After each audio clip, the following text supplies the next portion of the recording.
Türkiye'den Örgümü Dediniz kanalımdan dünyadaki tüm dostlara selamlar, sevgiler, saygılar. Örgümü Dediniz kanalıma hepiniz hoş geldiniz.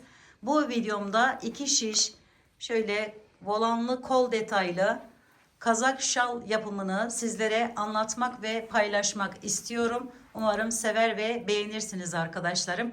Beğeni ve yorumlarınızı videomun alt kısmında yapabilir. Ayrıca paylaşımda bulunarak daha çok kişilere ulaşımını sağlayabilirsiniz. Evet, gördüğünüz bu normalde düz bir parça arkadaşlar. Bunun nasıl bağlandığını, nasıl bu hale geldiğini videomun sonunda bulabilirsiniz. Bütün detaylarıyla sizlere anlatmak ve paylaşmak istedim. Evet, şimdi gelin bu güzelliği hep birlikte örelim arkadaşlar. Şalımızı yaparken arkadaşlarım Himalaya Pınar pullu olarak geçen biri bu renk, biri de bu renk iki ipini kullanacağız. Şişlerim ise 4 milim olacak. İpimiz biraz ince ama kalın şişlerle yapacağız arkadaşlar. Şimdi şu şekilde ipimi tutuyorum. Bir miktar bırakıyorum bakın. Bunu her zaman biraz fazla bırakın arkadaşlar ki herhangi bir eksiklik yaşamayın. Şöyle tuttum.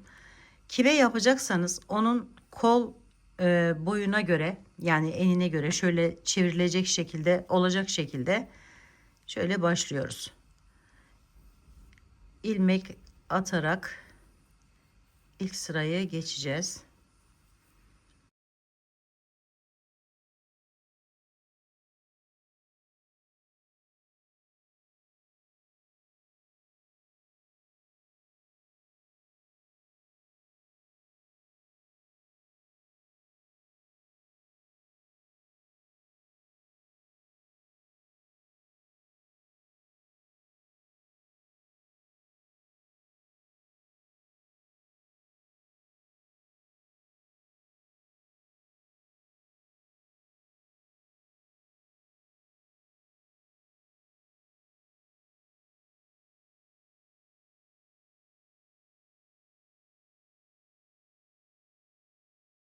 Evet, şimdi 45 tane ilmek attıktan sonra arkadaşlarım ilk kenar ilmeğini şu şekilde alıyorum. Daha önce bu modelden hırkada yapmıştım. Bunu bu atkımın, şalımın zemin kısmında da kullanmak istedim. Şöyle bunu hemen önüne geleni bakın şöyle düzden örüyoruz. Sonraki ilmeği tersten örüyoruz ve bunu takıyoruz. Hemen modele başlayarak lastik kısmını oluşturalım. Şu şekilde taktım. Hemen bunu şöyle düzden örüyorum. Yanındakini ters örüyorum. Aynı yukarıda iyi yazan yere bastığınızda göreceğiniz hırkanın genel görünümü şeklinde yapıyoruz arkadaşlarım. Lastik gibi durduğu için çok hoş gözüküyor. Şöyle aldım. Bunu düz örüyorum. Bir tane tersten ipimi önde örüyorum. Bir tanesini takıyorum. Onda bir sıra düz gitmiştim en alt zemin kısmını. Bunda gerek duymadım. Şöyle hemen modele başlıyorum. Şöyle bunu da aldım. Sonra öne geçtim. Bunu örüyorum. Bunu tersten örüyorum. Ve hemen önüne geleni takıyorum.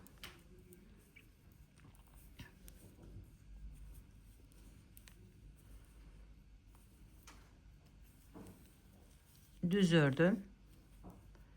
Ters ördüm. Sonrakini takıyorum. Düz örüyorum. Ters örüyorum ve takıyorum. İpimi arkaya alıyorum, düz örüyorum. İpimi öne alıyorum, ters örüyorum. Tekrar bir tane takıyorum.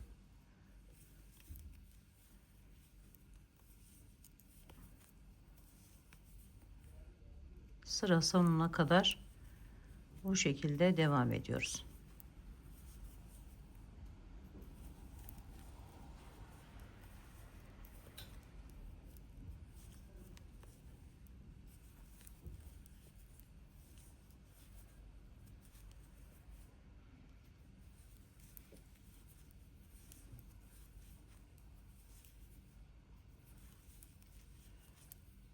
Ve son yere de geldim, taktım. Şimdi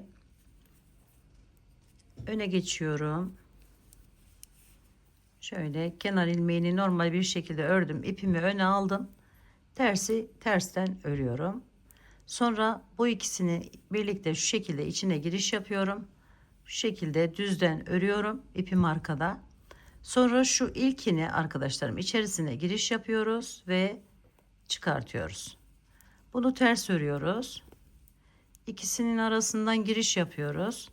Şöyle aldık. Sonra tek olarak bakın şunu yine ipimiz arkada şöyle düzden örüyoruz.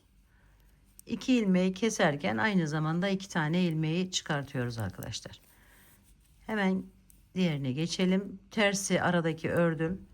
İkisinin içerisinden giriş yapıyorum. Aldım. Sonra buradan giriş yapıyorum. Bir tane daha örüyorum ve çıkartıyorum ilmekleri. Tersten ördüm. İkisini birlikte ördüm. Bu şekilde devam edelim.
Şimdi arkaya geçtik.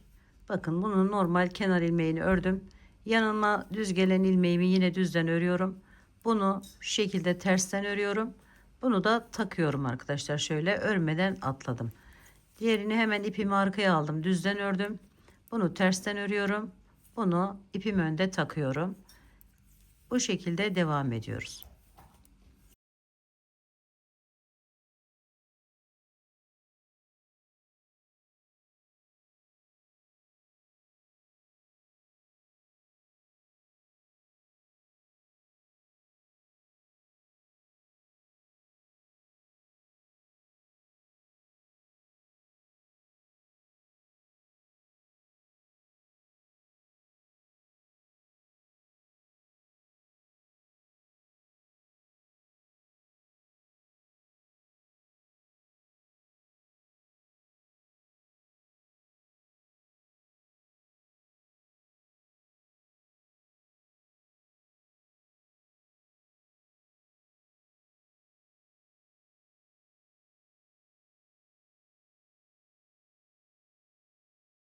Evet bakın şöyle yine öne geçtiğimizde yine aynı şekilde yapacağız.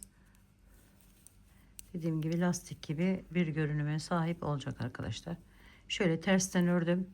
2 ilmeğin içerisinden giriş yapıyoruz. Aldık, çektik. Sonra şunu tek olarak çekiyoruz ve çıkartıyoruz.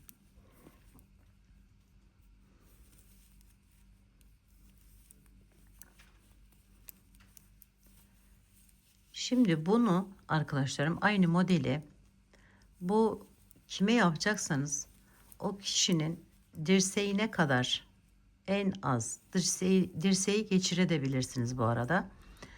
Oraya kadar uzunlukta bir böyle parça elde etmeniz gerekiyor.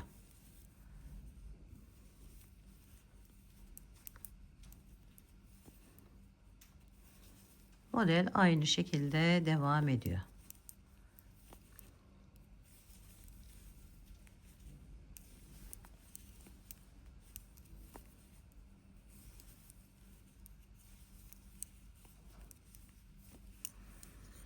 Bakın şöyle lastik gibi duruyor arkadaşlar.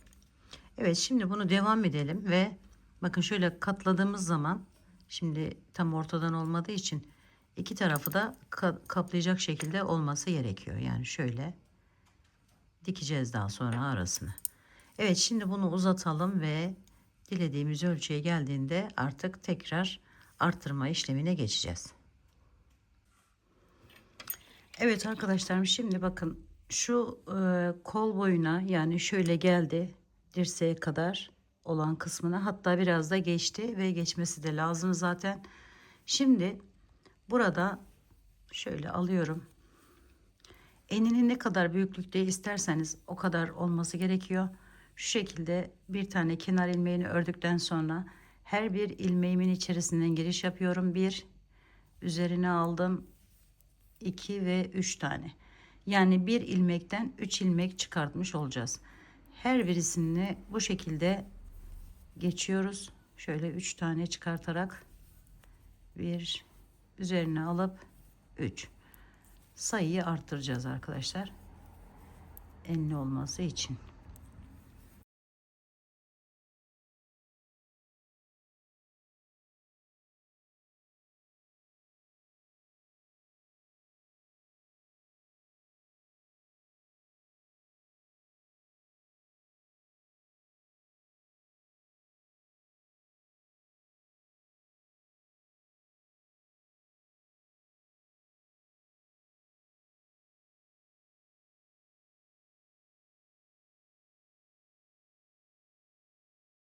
Şöyle bakın, ilmek sayımızı arttırıyoruz ve düz, yani ipimiz arkada bir şekilde devam ediyoruz.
Evet, kenardan da şöyle bir artım yapalım, çıkarttım. Şimdi bütün ilmeklerimi şöyle öne aldım. Kenardakini normal ördükten sonra arkadaşlarım, ipimi öne alıyorum ve hepsini şu şekilde yaparak önden örüyorum.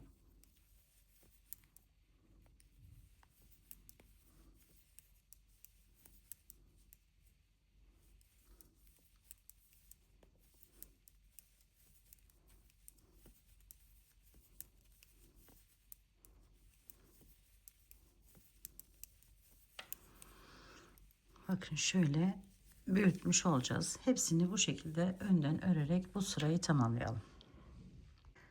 Evet arkadaşlarım, şimdi her birinden Az önce gösterdiğim gibi bir üçer tane ilmek çıkarttık. Sonra düz bir şekilde ördük, geri geldik. Şimdi modelini koymaya göstereceğim sizlere. Şu modeli uyguladım. Şöyle zaten 3 3 3 3 şeklinde ilmeklerimiz var. Şu şekilde tuttum. Şimdi gidiş geliş yaptığımızı düşünün. İlk sıra olarak lastik kısmından sonra. Şimdi şöyle bakın. Bu ilk üçlüyü birlikte içerisinden giriş yapıyorum. Şöyle aldım, bir tane çıkarttım. Sonra üzerine bir alıyorum ve bir tane daha çıkartıyorum. 3 tanesinin içerisinden 3 tane ilmek çıkartıyorum. Sonra bu aradaki üçlüyü normal örüyorum. Düzden 2 3. Sonra hemen yanına gelen üçlüyü ise bakın şu şekilde giriş yaptım yine. Alıyorum içerisinden, üzerine bir aldım. Tekrar bu şekilde alarak devam ediyorum. Aradaki sonraki üçlüyü normal düz örüyorum. Şimdi ise yine üçünün içerisinden 3 tane ilmek çıkartıyorum. Bu şekilde. Şöyle oluyor arkadaşlarım. Bu görüntüsü de burada gördüğünüz gibi şöyle yatay ve şey bir şekilde aralardan bakın şöyle gözüküyor. Şimdi bunu bu şekilde devam edelim, bu sırayı. Arkadan gelirken hepsini, bütün ilmeklerimizi ipimiz önde tersten örüyoruz arkadaşlar. Arkada herhangi bir işlem yapmıyoruz. Bakın şu şekilde. Şimdiki gelen üçlüyü normal örüyorum. 1 2 3. Sonra gelen üçlünün içerisine giriş yapıp şöyle artırıyorum. 3 tane çıkartıyorum. 1 2 3 ördüm. 3 tanesini birlikte alıp 3 tane çıkartıyorum.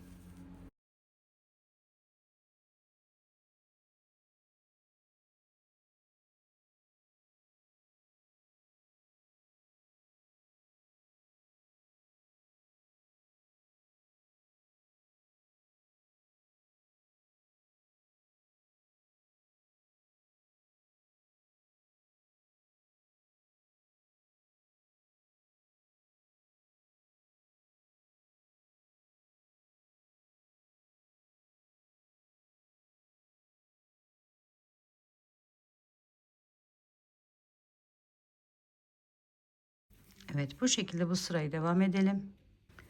Evet, son yere geldim.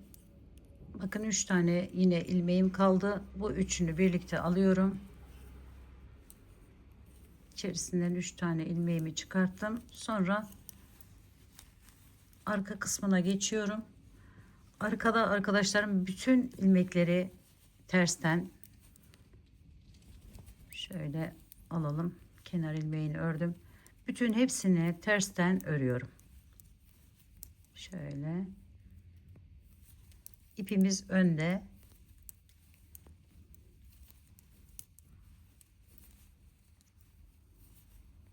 Şu şekilde örüyoruz.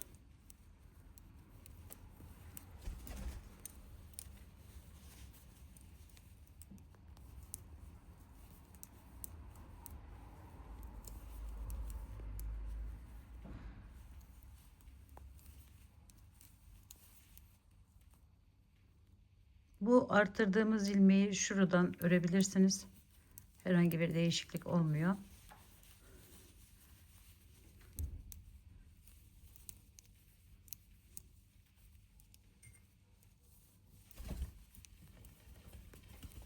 Evet, bu şekilde örerek tersten öne geçelim.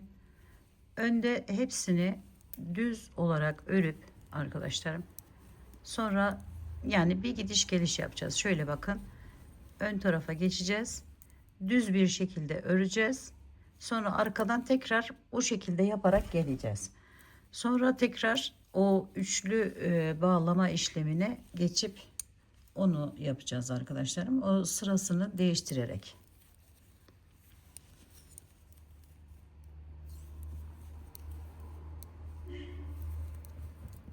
Böyle bütün ilmeklerimizi tersten örerek devam edelim.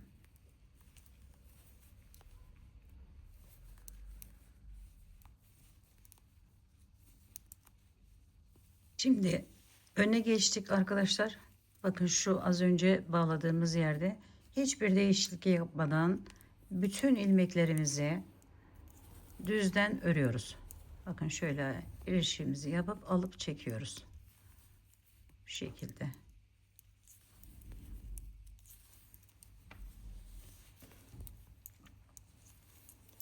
Tekrar bu sıra sonuna geldikten sonra tekrar tersten örerek ön tarafa geçiyoruz arkadaşlar.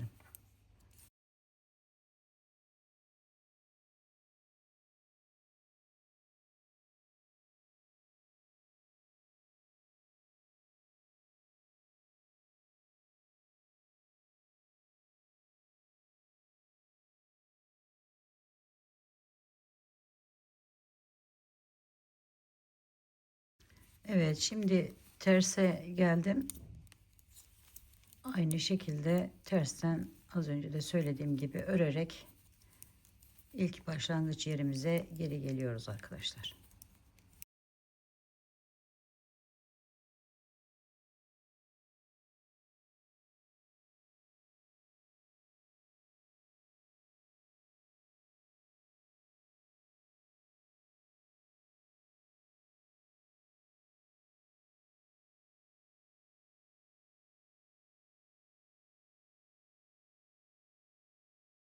Evet, tersten örerek geldim. Şimdi arkadaşlarım bu üçlü grupları, bakın şu ilk baştakini yapmıştık az önce. Şimdi bunu normal öreceğiz. Şöyle aldım. 3 tane ilmeğimi normal örüyorum. 1 2 3. Yanındaki üçlüyü hemen birleştiriyorum şöyle. Önce içerisinden bir tane ilmeğimi çıkarttım. Üzerine aldım 2. Tekrar bir daha aynı yere giriş yapıp bir ilmek daha çıkarıyorum. Üçlüyorum. Sonra 1 2 3. Sonra üçünü birlikte alıyoruz. Bu şekilde. Bakın şöyle bir görüntü oluyor. Burada böylesine devam ediyor. Böylesine devam ediyor. Bu şekilde yaparak büyütüyoruz arkadaşlar bunu. Uzatıyoruz. Yapmamız gereken modelimiz bu arkadaşlar. Şimdi devam edelim. Yine 3 tanesini normal örüyorum. 1 2 3. 3 tanesini bağlıyorum. Bakın şu altta gördüğünüz gibi burayı bağlamıştık. Ortada kalan üçlüyü şimdi bağlıyoruz. Bir defa gidiş geliş yapıyoruz. Üçüncü de arkadaşlar şimdi bunun arkasından bir geleceğiz tersinden. Sonra bir gidiş geliş yapacağız ve burayı yine yer değiştireceğiz. İlk başa başlayacağız. Üçlüyü normal öreceğiz. Üçlüyü bağlayacağız. O şekilde devam ediyor modelimiz. Şimdi bunu arkadaşlarım bu modeli böyle uzun kime yapacaksanız onun omuzunu dolanacak şekilde büyükçe bir parça elde edeceğiz. Şimdi artık ben bunun böyle ördüm geldim. Bakın şöyle göstereyim size. Uzun bir parça. Şimdi artık şu kol yerine geçeceğim.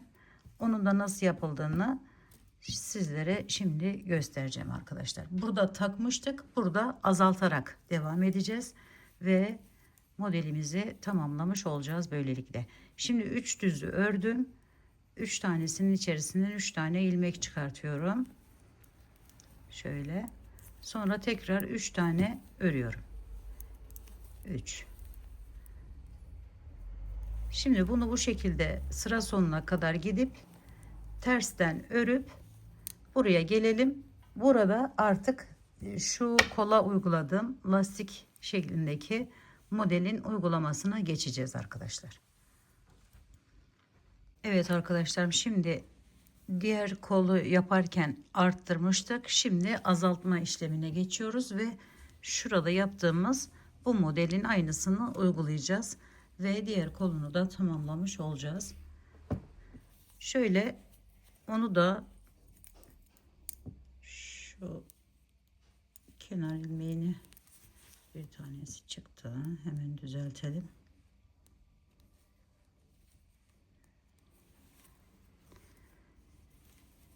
Şöyle bakın.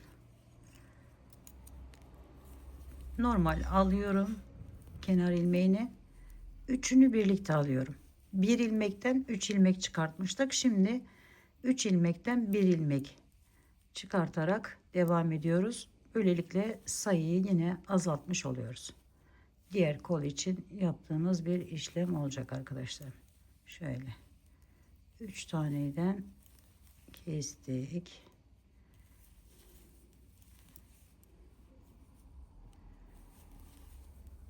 Yeteri uzunluğa geldiğinde bu işlemi yapıyoruz.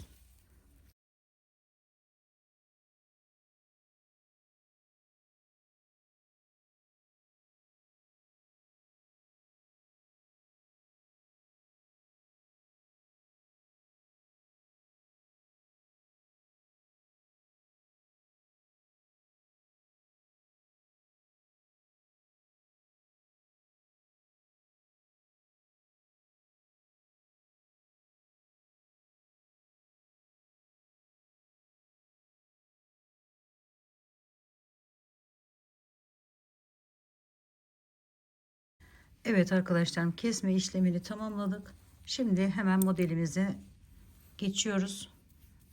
İlk başladığımız gibi şöyle kenar ilmeğini normal bir şekilde alıyorum. Yanındaki ilmeğimi düzden örüyorum. İpimi arkaya aldım. Yanındakini tersten örüyorum ve takıyorum. Düzden ördüm. Bir tane tersten örüyorum. Yanındakini takıyorum, geçiyorum. Düz ördüm. Ters ördüm. Yanındakini takıyorum. Düz, ters ve takıyoruz. Düz, ters ve taktık.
Şuradan bir tane şöyle ters olan ilmeğimiz gitsin arkadaşlarım. O yüzden artırdım. Şimdi öne geçiyorum. Kenar ilmeğini düz bir şekilde ördüm. Yanındaki ilmeğimi tersten örüyorum. Sonra ikisini birlikte alıyorum. Bunların bu şekilde giriş yaptım. Sonra bir de buradan alıyorum. Sonra yanındakini tersten örüyorum. İkisini birlikte alıyorum. Bu üsttekinden giriş yapıp bunu bu şekilde alıyorum. Sonra tersten örüyorum. Evet. Orayı zaten ilk başlarken de göstermiştim sizlere. Bu şekilde devam ediyoruz. Diğerinin boyunda burayı büyütüyoruz arkadaşlar. Şöyle göstereyim. Bakın. Daha sonra ucuna bu işlemi uygulayacağız. Şimdi bu kolumuzu da bu kadar uzatalım ve buraya geçelim. Evet arkadaşlarım, şimdi bu kolun da lastik kısmını tamamladım. Gördüğünüz gibi. Şimdi ip değişikliği yapıyorum.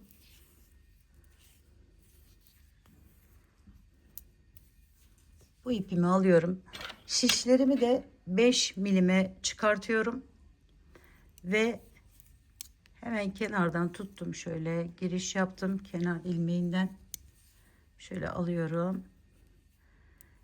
Bir de şu şekilde yaparak bir ilmekten 2 ilmek çıkartıyorum. Bakın şurada bir ilmeğim var. Hemen girişimi yaptım. Şöyle bir aldım. Sonra bir de şu şekilde alarak bir taneden 2 tane çıkartmış oluyorum. Giriş yapıyorum. Sonra şu şekilde yapıp bir tane daha alıyorum.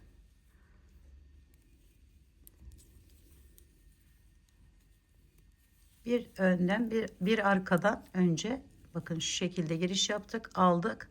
Sonra bu tarafından giriş yapıyoruz ve alıyoruz. Şöyle bir görüntü elde ediyoruz. Aldık arkadan, sonra önden geldik, bu şekilde aldık.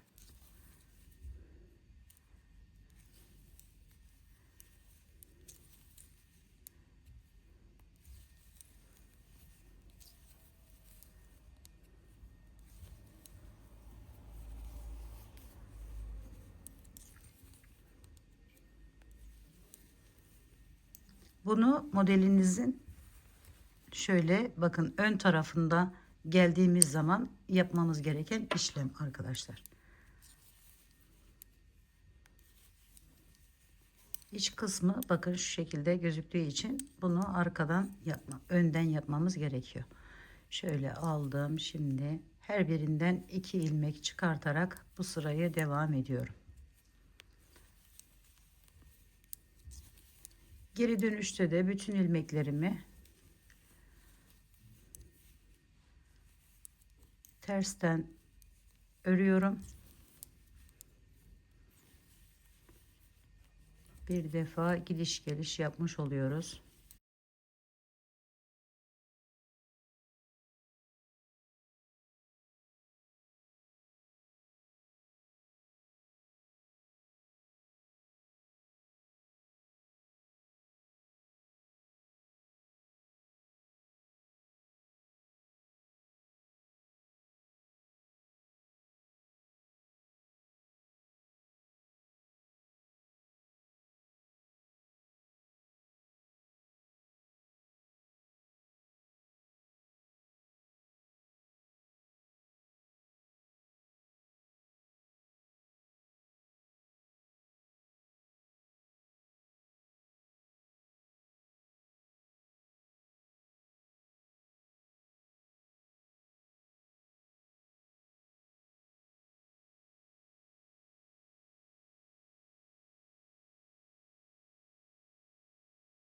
Evet, şimdi ise yine kenar ilmeğini normal bir şekilde örüyorum. Yanına gelen bu ilmeği şöyle ipimi öne alıyorum. Tersten örüyorum arkadaşlar. Sonra üzerine bir aldım. Bu üçünü birlikte alıyorum. Bu şekilde ve tek ilmek çıkartıyorum. Sonra tekrar üzerine bir alıyorum. Hemen yanına gelen ilmeği tersten örüyorum. Bir üzerine aldım. 3 ilmeği topladım. Tekrar üzerine alıyorum. Yanına gelen ilmeği tersten örüyorum. Üzerine aldım. Üçünü birlikte arkadan şöyle örüyorum. Üzerine alıyorum. Yanındaki ilmeği tersten örüyorum. Bu şekilde ilk sıramızı devam ediyoruz. Aldım üzerine, ters ördüm, aldım üzerine, üçünü birlikte örüyorum. Böyle dantel görünümlü olması için hem şişimizi kalınlaştırdık hem de böyle delikli bir model uygulayacağız. Şöyle aldık.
Evet, son yere geldim. Orayı da şu şekilde tersten ördüm. Sonra kenar ilmeğini takıyorum.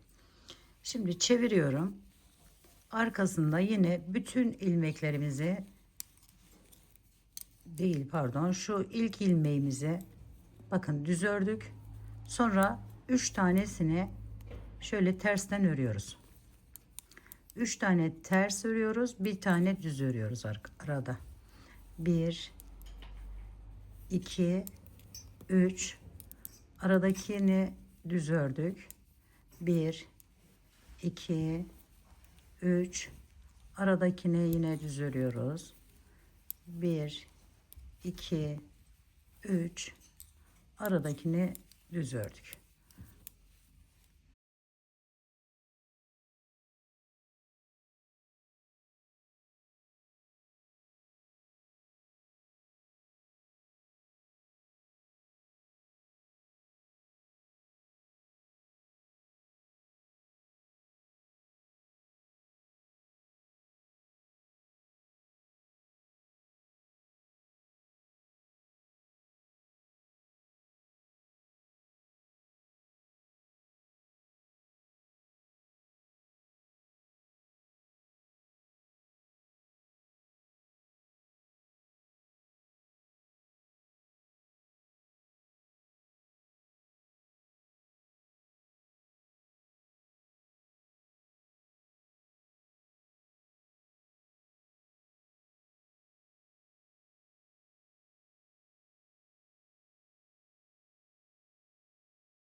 Evet arkadaşlarım, yine öne geçtim. Şimdi yine kenardakini normal bir şekilde örüyorum. Sonra yanındakini tersten ördüm. Bu şekilde ipimi önde bir şekilde. Sonra üzerine bir alıyorum. Bakın bu üçü yine aynı az önce yaptığımız gibi üçünü birlikte alıyoruz. Şöyle yine üzerine bir alıp ters örüyoruz. Üzerine aldık. Üçünü birlikte örüyoruz. Sonra üzerine alıp aradakini tersten örüyoruz. Bu şekilde devam ediyoruz arkadaşlar. Aldık, üzerine aldık, tersi ördük. Aldık üzerine, üçünü birlikte örüyoruz. Aldık üzerine, yanındakini tersten ördük. Tekrar üzerine aldık. Üçünü birlikte aldık, üzerine aldık, ters ördük. Evet, bu şekilde modelimiz arkadaşlar. Arkası yine aynı şekilde 3 tane ters, bir tane düz. Şöyle devam edeceğiz. Ve görüntümüz buradaki gibi olacak arkadaşlar. Şöyle. Evet arkadaşlarım, şimdi diğer tarafın aynı boya getirdim. Arka tarafından kesim işlemi yapacağız. Şöyle kenar ilmeğini normal örüyorum. Sonra yanındaki ilmeği düzden ördüm. Bunu buradan atlatıyorum. Ve böylelikle kesme işlemini başlatmış oluyorum. Şöyle aldım, ters ördüm. Sonra üstünden atlatıyorum. Arka tarafında 3 tane ters olan vardı. Üçünü de tersten örerek şu şekilde kesim işlemini yapıyoruz. Şöyle bakın, aldım, hemen ördüm tersten, sonra bunu bunun üzerinden atlatıyorum. Buradaki sıra sayısı, genişliği tamamen sizin kime yapacağınıza göre değişecektir arkadaşlarım. Şöyle ilk başlarken de aynı şekilde şöyle bakın, alıyoruz ve şöyle bağlıyoruz. Evet, kesim işlemini bu şekilde gerçekleştirelim. Evet, son yere geldim. Burayı da şu şekilde yaparak birleştiriyorum. Şimdi arkadaşlarım, bu renk yerimi için şöyle birazcık ip bırakıyorum ve şu şekilde içerisinden pulları takılmadan şöyle hemen bunu çekiyoruz arasından. Ve iğne yardımıyla, tığ ile de yapabilirsiniz, iğne ile de yapabilirsiniz. Şöyle geçirdim. Ve yine tersinden, burası düz tarafı arkadaşlar. Burası ters tarafı. Şöyle çevirelim. Evet. Şimdi bunu diğerinin köşesiyle birleştirip, tabi pullu olduğu için birazcık zorlanma yaşayabiliriz.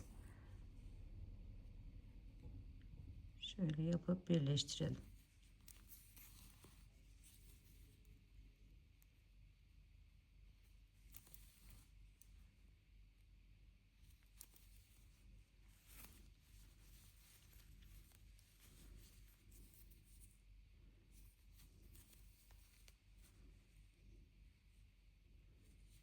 Bu lastik kısmını,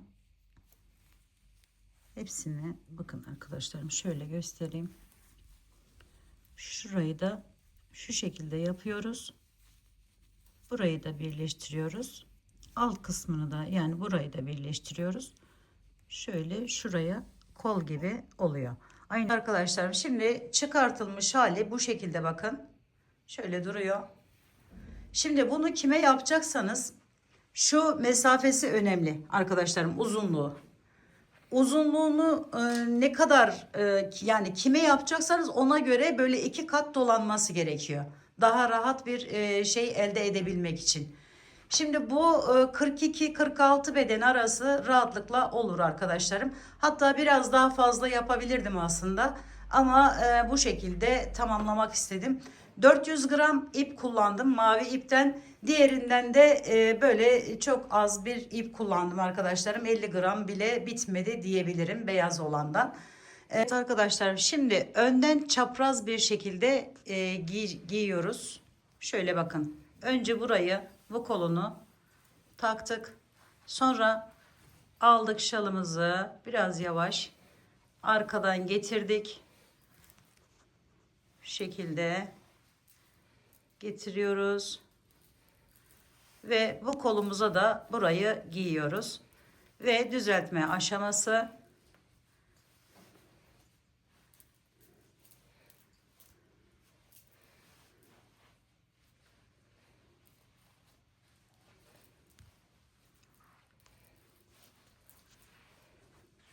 Şöyle şuralarını da düzeltelim. Arkasını da bakın şöyle.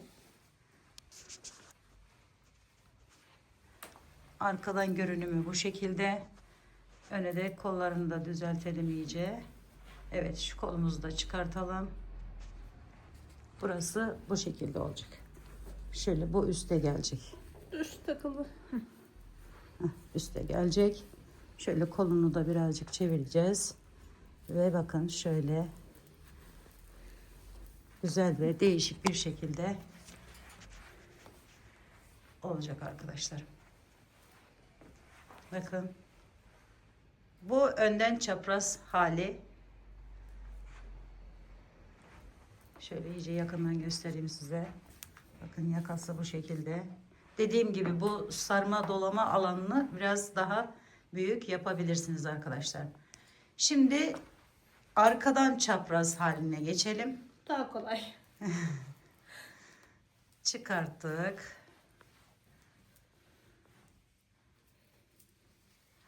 Evet, arkaya aldık. Bakın şöyle.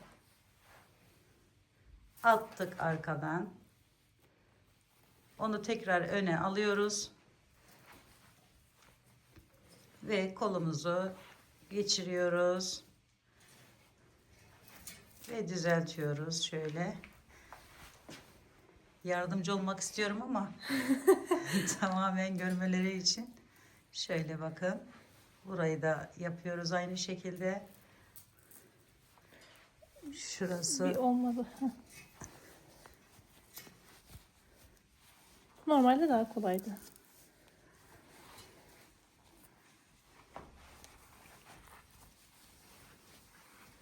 Bu da arkadan çapraz hali olmuş oluyor arkadaşlarım. önü düz oluyor bunda. Bakın şöyle ön tarafı düz ve olanlı bir şekilde yaka gibi oldu. Arkası da çapraz. Gördüğünüz gibi bakın bir parçası buradan geldi. Bir parçası da buradan devam ediyor ve böyle bir güzellik ortaya çıkmış oluyor. Evet, giymesi birazcık böyle sıkıntılı gibi ama model yapmaya değer bence. Umarım sizler de sevmiş ve beğenmişsinizdir. Beğeni ve yorumlarınızı videomun alt kısmında yapabilirsiniz. Ayrıca paylaşımda bulunarak daha çok kişilere ulaşımını sağlayabilirsiniz arkadaşlarım. Yapacak olan arkadaşlarıma şimdiden kolaylıklar diliyorum. Örgümü dediğiniz kanalıma abone olmayı, beğenmeyi, yorum yapmayı, paylaşımda bulunmayı unutmazsanız çok mutlu olurum. Bir dahaki en farklı, en değişik örgü model, teknik ve tasarımlarında görüşmek üzere. Hoşça kalın, sağlıkla kalın, Allah'a emanet olun arkadaşlar.